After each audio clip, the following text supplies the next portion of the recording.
और चलिए अब आपको सीधी तस्वीरें दिखाते हैं छत्तीसगढ़ रायपुर से, जहां भूपेश बघेल एक हास्य कार्यक्रम में शिरकत करने के लिए पहुंचे और मंच से सीधे संबोधित कर रहे हैं। इस समारोह में गोल्ड मेडल और पीएचडी की उपाधि प्रदान की गई, इसलिए मैं आप सबको बधाई और शुभकामना देता हूं।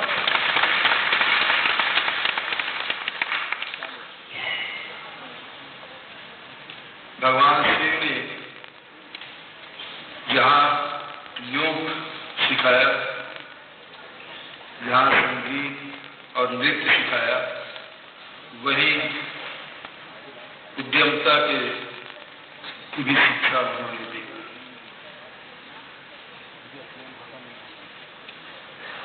ये हमारा सौभाग्य है कि गांधी जी के 150वीं वर्ष हम मना रहे हैं और ऐसे अवसर में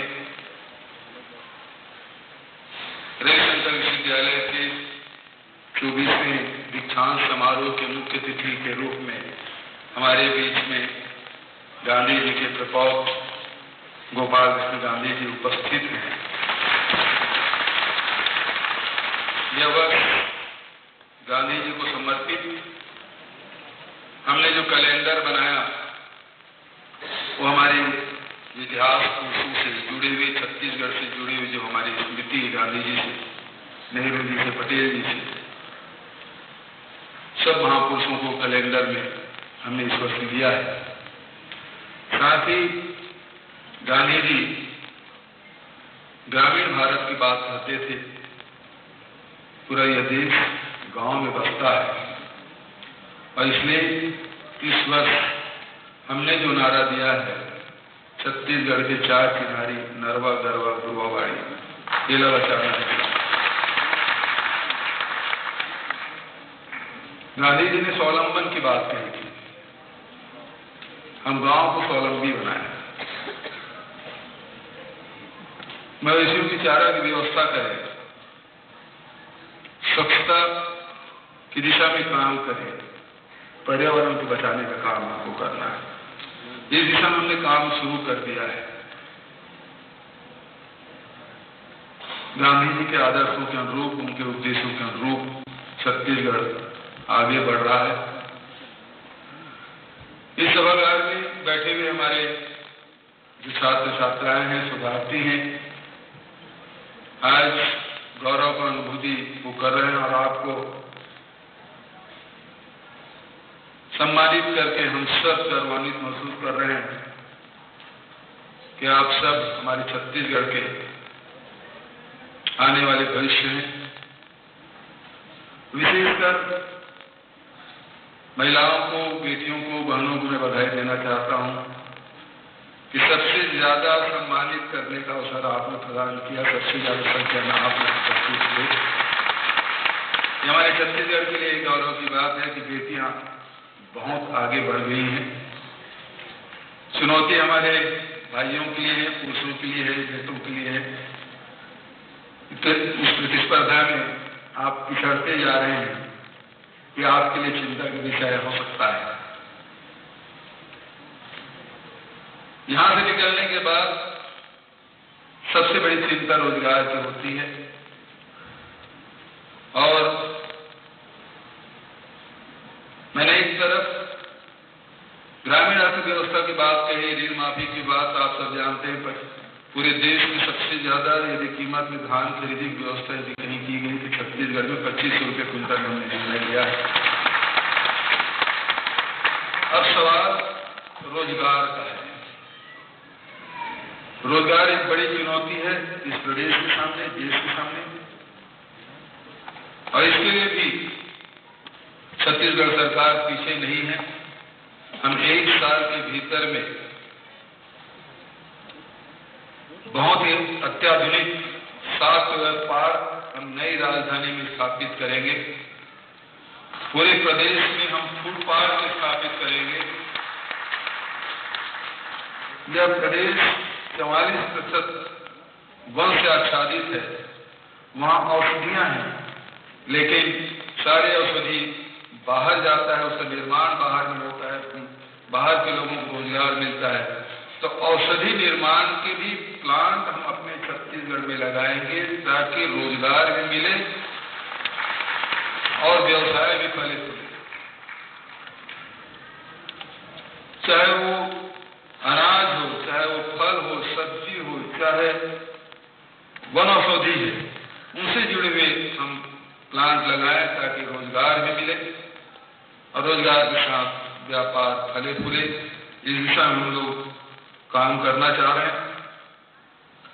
जो स्वरोजगार की तरफ काम करना चाहते हैं, वित्तीय सहायता के मामले में सरकार फिर से रिव्यू करेगी और उसको विस्तार देगी ताकि हमारे जो स्वरोजगार के क्षेत्र में जो काम करना चाहते हैं, अपना खुद का रोजगार करना चाहते हैं, उसके लिए फिर से हम पुनः परीक्षण करेंगे और विस्तार देने का काम करेंगे।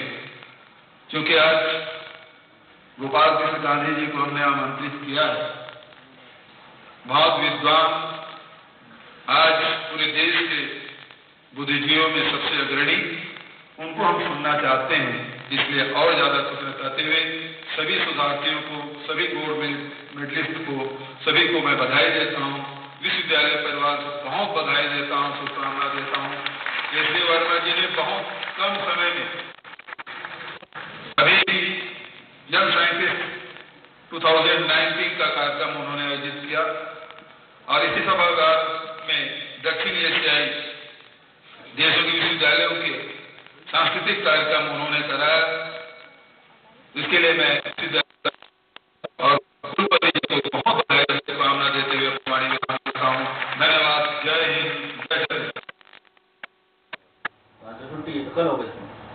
सुशील भूपेश बघेल छात्रों को संबोधित कर रहे थे। कार्यक्रम में राज्यपाल भी शामिल हैं। 24वां दीक्षांत समारोह का आयोजन किया गया है, जिसमें पंडित रविशंकर विश्वविद्यालय में ये समारोह चल रहा है। कई बड़ी हस्तियां इस कार्यक्रम में मौजूद हैं और सीधे मन से संबोधित कर रहे थे मुख्यमंत्री भूपेश बघेल।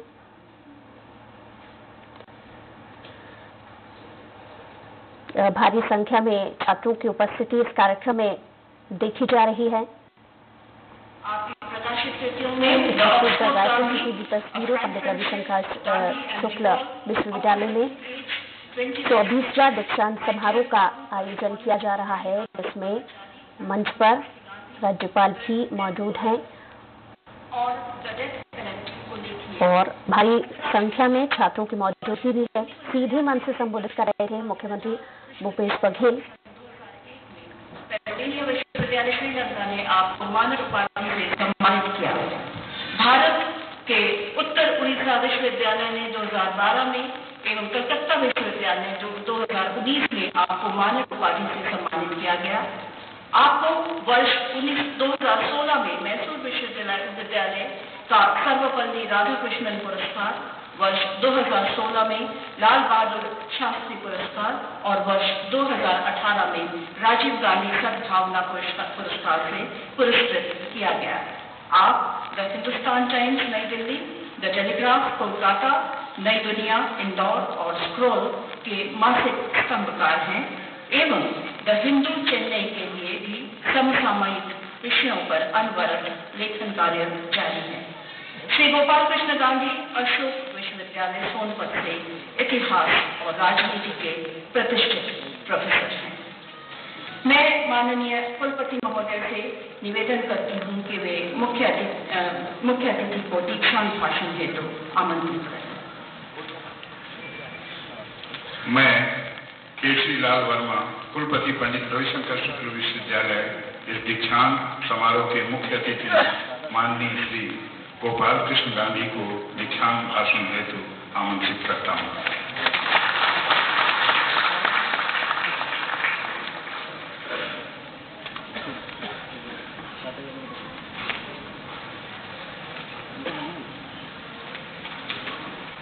माननीय राज्यपाल एवं कुलाधिपति श्रीमती आनंदीबेन पटेल, सम्माननीय मुख्यमंत्री श्री भूपेश बघेल, उच्च शिक्षा एवं एक नहीं, दो नहीं, 8 विभागों को संभाले हुए माननीय मंत्री श्री उमेश पटेल, माननीय कुलपति महोदय श्री केसरी लाल वर्मा, एवं विद्या परिषद के सदस्यगण, कुल सचिव महोदय, अध्यापकगण, अन्य सेवामय वर्गों के सदस्यगण, छात्र छात्राओं, मित्रों, सबसे पहले मैं स्नातकों को, स्वर्ण पदक विजेताओं को बधाई देता हूँ, हृदय से बधाई देता हूँ और यह कहना चाहता हूँ कि इतनी भारी संख्या में, इतनी बड़ी मात्रा में महिलाओं को इन पदकों को प्राप्त करते देखकर जी खुश हो गया।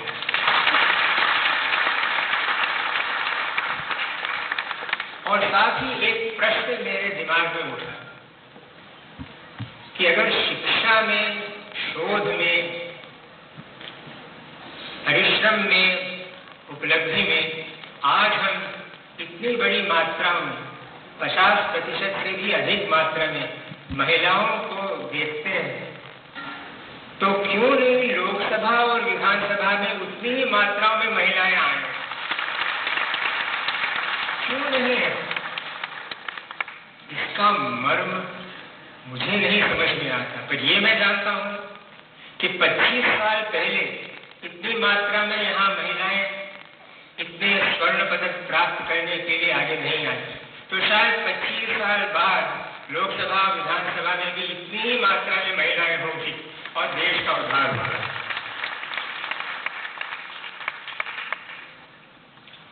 जम्मू कश्मीर से अंडमान द्वीप समूह तक और कच्छ से अरुणाचल तक भारत में कुल 36 प्रांत हैं। कल 37-40 बन सकते हैं, आज 36। इसलिए हम पूरे भारत को छत्तीसगढ़ की संज्ञा दे सकते हैं और हर भारतवासी को छत्तीसगढ़ी कह सकते हैं, ठीक उसी तरह जैसे हम हर छत्तीसगढ़ी को भारतवासी और हिंदुस्तानी कहते हैं। कुछ सुयोग होते हैं, संतोषमयी सुयोग। ये है इंडिया, भारत, हिंदुस्तान। हमारे देश के इन 3 नामों पर हम ध्यान करें तो देखेंगे कि यह 3 नाम मात्र नहीं, वर्णन मात्र नहीं, एक गहरे सत्य की पहचान है। ऐ मेरे वतन के लोगों के शब्द अविस्मरणीय हैं। कवि प्रदीप के शब्दों में, भारत रत्न लता मंगेशकर की आवाज में, जो खून गिरा पर्वत में वो खून था हिंदुस्तान। आज यह जरूरी है कि हम याद करें उस सत्य को, कि हिंदुस्तान के उस सत्य को जो हमें बतलाता है कि हिंदुस्तान अनेक समाजों का, वर्गों का एक परिवार है, एक घर है और इस घर में हर एक व्यक्ति का अपना स्थान है, अपना सम्मान है और उस स्थान में वह न हिंदू है, न मुसलमान है, न शहरी, न ग्रामीण, न ऊंचा, न निम्न, वह इंसान है जो भूख जानता है, प्यास जानती है, गरीबी, खुशहाली, हंसी और आंसू भी, दोनों उस इंसान साथी हैं। और हाँ, और उस इंसान को यह भी मालूम है कि आशा क्या होती है, उम्मीद क्या होती है, निराशा क्या होती है, मायूसी, और साथ ही भय क्या होता है, डर क्या होता है। दबंगों से डर, मुस्तंडों से डर। औरत जो इंसान है, इंसान की आत्मा है, उस औरत के अपने डर होते हैं उन मर्दों से जो इंसानियत को भूल चुके हैं। तो आज मैं आप हिंदुस्तान नुमा छत्तीसगढ़ियों और छत्तीसगढ़ी नुमा हिंदुस्तानियों को कहूंगा इस मंच से कि अब कोई भी इस परिवार की इंसानियत से खेल न खेले, कोई उसे धर्म या जात के नाम से विभाजित करने की जरूरत न करे। आतंकवादियों का मकसद है हिंदुस्तान कभी एक न हो। हम उस मकसद को हराएंगे। और कैसे? हमारे तिरंगे में 3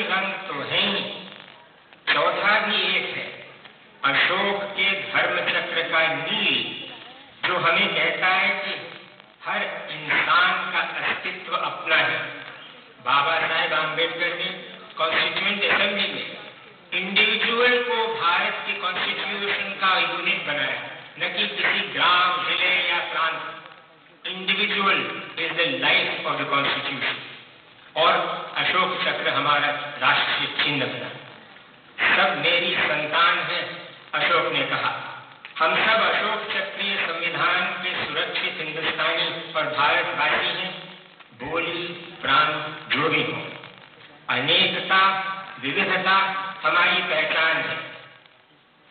अनेकता और विविधता मुझे और आपको कई ऐसे सुयोग देती है जो दुनिया में कम मिलते हैं।